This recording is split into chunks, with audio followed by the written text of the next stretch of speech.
পুরুষ তার স্ত্রীকে ফোরপ্লে করে, কিন্তু তারপরে তার স্ত্রীর সেক্স উত্তেজনা আসে না, অর্থাৎ অর্গাজম হয় না, কামরস আসে না, যোনিপথ পিচ্ছিল হয় না, শুষ্ক থাকে, যে কারণে তার স্ত্রীও ব্যথা অনুভব করে এবং স্বামীও কষ্ট পায়। তার পেনিস অনেক সময় জ্বালা পোড়া করে, ঝুলে যেতে পারে।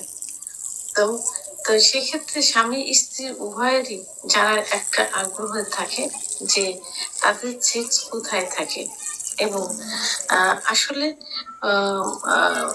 পুরুষের তুলনায় মেয়েদের কিন্তু সেক্স বেশি থাকে, কিন্তু সেটা 16 গুণ বেশি থাকে, কিন্তু সেটা লুকায়িত থাকে।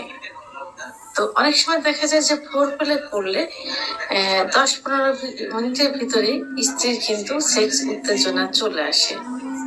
আবার অনেক সময় দেখা যায় যে 30-35 মিনিট ফোরপ্লে করার পরে সেক্স উত্তেজনা আসে।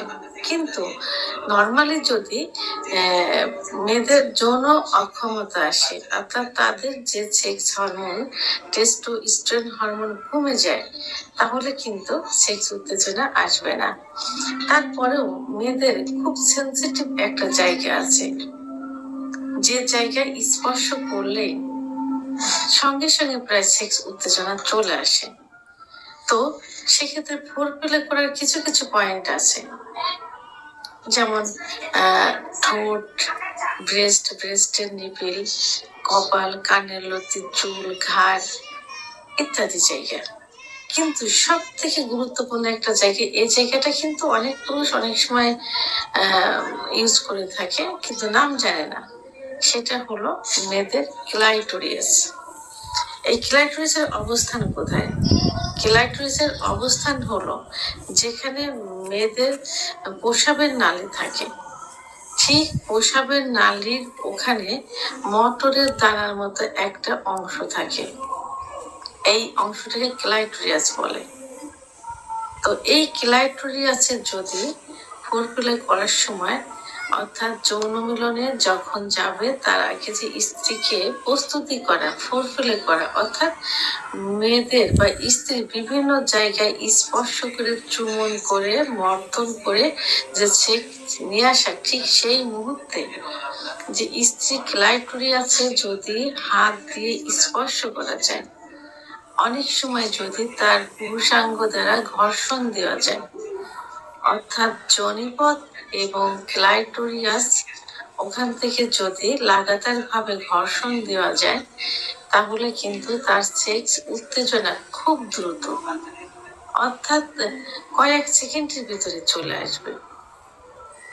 কারণ অনেক সময় দেখা যায় যে সহবাসের সময় পুরুষের পেনিস কিন্তু যোনিপথের থেকে কিছু দূরে, অর্থাৎ মেয়েদের যে স্পট জায়গাটা থাকে, এই যে স্পট জায়গাটা কিন্তু যোনিপথ থেকে খুবই কাছে।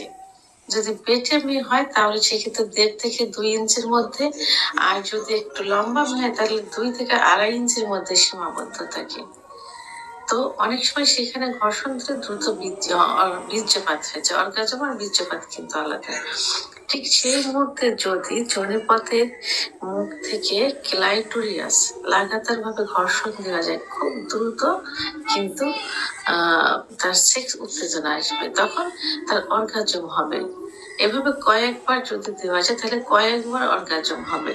এবং মেয়েরা এত দ্রুত এক্সাইটেড, এত দ্রুত যৌন উত্তেজনা আসে যে তারা নিজেই তখন তার স্বামীকে বলে যে এখন তার সেক্স উত্তেজনা আসছে, এই মুহূর্তে যৌন মিলনে তারা লিপ্ত হতে পারে। তো যেসব মেয়েদের সেক্স উত্তেজনা কম অথবা একটু সময় করে আসে, তাদেরকে যদি এই জায়গায় স্পর্শ করা যায়, যোনিপথ এবং ক্লাইটোরিয়াস লাগাতার ঘর্ষণ দেওয়া যায়, তাহলে দ্রুত অর্গাজম সহ কামরস আসবে এবং সহবাসে লিপ্ত হতে পারবে, দ্রুত বীর্যপাত হয়ে যাবে এবং সুখের যৌন মিলন সম্পাদন করতে পারবে।